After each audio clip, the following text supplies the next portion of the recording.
As the dawnlight enveloped the ground, wisps of mist rose and the lark sang with the breeze gently stirring the leaves. In this dreamlike beauty, 10-year-old Betty saw the fox for the first time. It sat there quietly, its erect ears signaling alertness, and its bright eyes radiated determination. Suddenly it began to hunt, its movements agile and graceful, captivating Betty with every step. As Betty slowly approached, hoping to touch it, the fox wary fled. Watching its retreating figure, Betty silently made a decision to tame it. Betty returned daily, hoping for a reunion. Yet as days passed and the forest turned a blend of yellow and red leaves, the fox remained elusive, observing Betty from the shadows. She grew fond of wandering in the forest, playing with smoke-puffing mushrooms and watching leaves whirl into the sky. Walking among the falling leaves, Betty reached the mountaintop, feeling her insignificance amidst nature's vast beauty. She lingered long atop the peak through dusk and dawn as seasons changed and the forest donned a white bridal veil with tracks of hares, roe deer, wild boars, and elegant arcs left by weasels dancing the waltz. Humming nursery rhymes, Betty searched for the fox's paw prints, her search interrupted by distant wolf howls. Spotted by wolves near a cliff, she fled, tumbling into a ravine in her panic. With a broken foot, Betty was confined indoors for the winter. Her parents bought her books about foxes, which she studied intently, pondering over how foxes survived the winter. Meanwhile in the forest, a fox hunted, unaware it too was prey. Pursued by a lynx, it narrowly escaped death, finally finding refuge in a burrow. Shivering in its burrow, the fox ventured out for food only when the coast was clear. On its journey, it envied the playful camaraderie of its peers, feeling a touch of loneliness, until love found it unexpectedly. Under the moonlight, two foxes frolicked, their affection melting the icy snow, heralding the silent arrival of spring.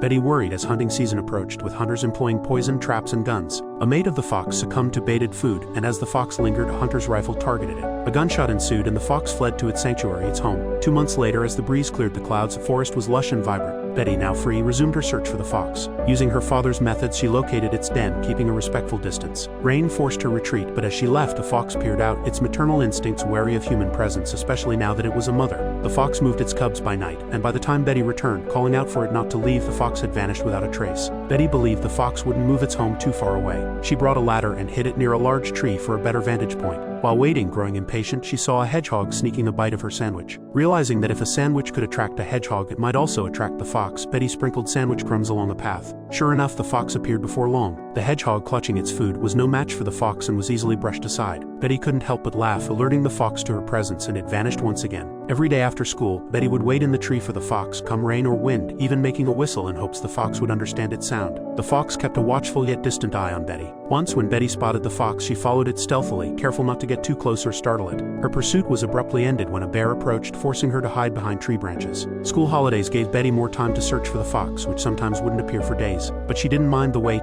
She enjoyed the anticipation, finding time to be a magical gift. Gradually, the fox's resistance to Betty lessened. Betty tried feeding the fox and even tied food with a string, hoping to keep it close. But the fox, swift as ever, grabbed the food and ran, pulling Betty along into the woods until the string slipped from her grasp. By the time Betty found the end of the string, the fox and the food were gone. Another failed attempt left Betty briefly disheartened, but the fox quickly lifted her spirits again. The fox would often appear suddenly, surprising Betty as if it had always been by her side. Over time, their bond grew closer, with the fox leading Betty on forest adventures. If Betty lagged behind, the fox would wait for her. Betty's first touch of the fox was brief, but it filled her with joy. The fox led the way, leaping over ditches. Despite being intimidated by the size of the ditch and the rapid stream below, Betty gathered her courage for the fox and made the jump, succeeding. After her success, everything around Betty seemed beautiful. The wind gentle, her steps light, the stream tender, and the waterfall magnificent. Otters popped up, frogs frolicked in groups, and Betty was having a great time. When the fox accidentally fell into a waterhole, Betty couldn't help but laugh. The fox, somewhat annoyed, ran off, ignoring whatever Betty said. For the first time, Betty realized the fox could think and even get angry.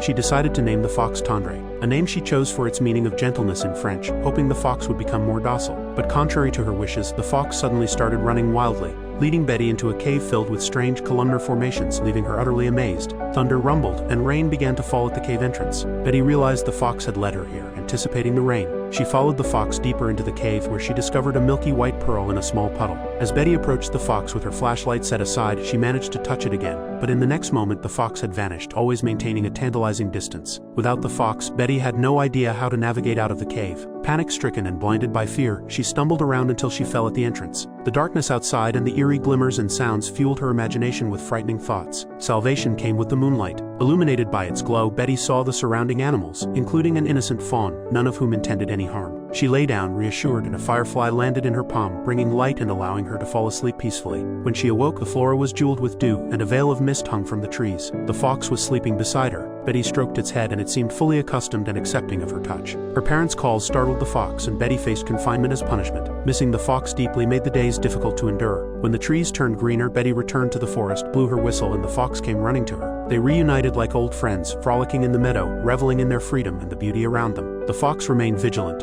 and Betty learned to listen to the world with the same attentiveness, rediscovering the subtle sounds she had once overlooked. The fox often slipped away when Betty was distracted. One day, not wanting to part, she followed and found the fox on a dead tree stump surrounded by a pack of hungry wolves threatening the fox's safety. Betty knew she had to act quickly. She took a paper bag, smacked it to mimic a gunshot, drawing the wolves' attention. The fox seized the moment to escape, and the wolves turned their menacing gaze towards her. Betty stood her ground and charged at the wolves, proving the daunting dominance of humans in nature. After scaring off the wolves, Betty was drained of energy and had nightmares that night. Yet she returned to the forest the next day. The fox led her to a cave entrance and she waited nearby, falling asleep unintentionally. A fox cub emerged, fearlessly sniffing around her. Betty enjoyed playing with the fox cubs, chasing butterflies among the flowers. An eagle's screech reminded her of the danger lurking for young animals. She protected the cubs from the eagle's grasp. Having grown familiar with the fox's home and family, Betty introduced the fox to her own home, feeling she had fully tamed and claimed the fox as her own. She adorned the fox with a scarf as a collar and considered leashing it, oblivious to the growing fear in the fox's eyes. The fox turned to flee, and Betty, trying to pull it back, shouted after it, "If you don't come back, we're no longer friends." She returned home frustrated, blaming the fox for not understanding her. To her surprise, the fox followed her home. Betty invited the fox into her room. Foxes usually avoid humans and their dwellings, but after a moment's hesitation, it chose to trust Betty.